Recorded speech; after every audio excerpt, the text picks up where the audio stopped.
So when we talk about world building, what's really interesting about some characters is they are defined as much by their friends and family and allies as they are by their enemies. The best heroes have the best villains. And I need to tell you this because some of you are trying to move through life and create content without picking a fight with anybody so that you have no villains in your story.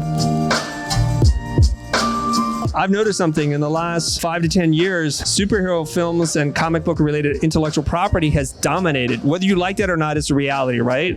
I did do a little research on the top highest gross performing things at the box office. They're almost all comic related movies. I think there's something here. And one of my friends who's super smart, he was telling me that it's not so much that we want to create characters or a little universe. We're trying to do like world building. And what Marvel Cinematic Universe has done better than any other company out there is show the interconnectivity of the characters as it relates to a larger, much larger narrative. So what is it that makes superhero characters so magnetic and so valuable as IP?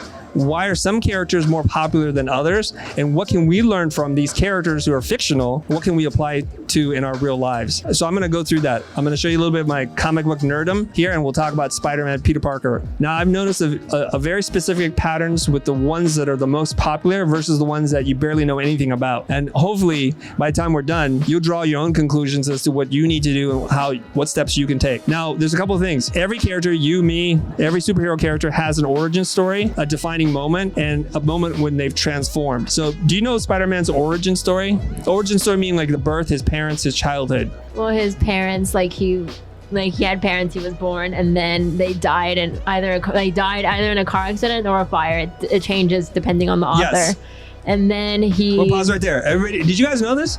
Spider-Man's birth parents, he's an orphan, dies in a plane crash, I think. Some kind of accident, and they rewrite the history. So he's raised by his Aunt May and Uncle Ben, who are his caretakers, right? And then what is his defining moment? When the spider bit him when he was going to a lab, I forgot the name. Something like that. They change those stories too. There's a radioactive spider that bites him that gives him the proportionate strength of a spider. He's also a brilliant physicist, chemist himself. The part that not everybody understands is when he really becomes Spider-Man. So people think he becomes Spider-Man when he gets the power, but that's not when he becomes Spider-Man. When does he become Spider-Man? When the person that killed his Uncle Ben hurt someone else, and then. So Spider-Man receives the power, and what do young people do with power? They get power hungry. He uses his power to make money. He joins like a pro wrestling circuit, and he wrestles for money, and the promoter decided that he didn't want to pay him, seeing that Peter's a kid. So he cheats him, and Peter's really angry about it. So what happens is the promoter gets robbed and runs right past Peter. And the promoter yells at him, "Stop that guy." And Peter's like,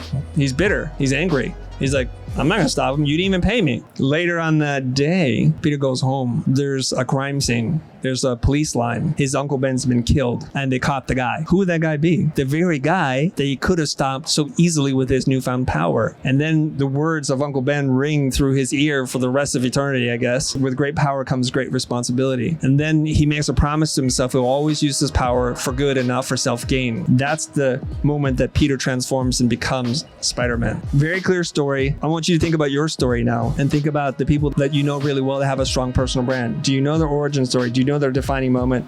Do you know how they transform? Because you're probably wondering, what are these two other boxes for then? So when we talk about world building, what's really interesting about some characters is they are defined as much by their friends and family and allies as they are by their enemies. The best heroes have the best villains. And I need to tell you this because some of you are trying to move through life and create content without picking a fight with anybody so that you have no villains in your story. Because everybody's afraid of the criticism, the pushback, the blowback from having an opinion. So you have no opinion. Your story is pretty shallow after this point.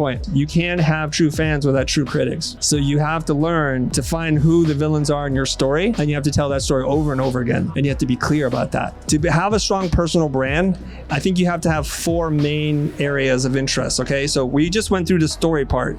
The origin story, your background, your history, the catalyst, the defining moment, the moment that starts you on your journey, but you haven't learned your lesson yet. Stories need conflict, and you have to walk away having learned something, and then that's the having transformed moment.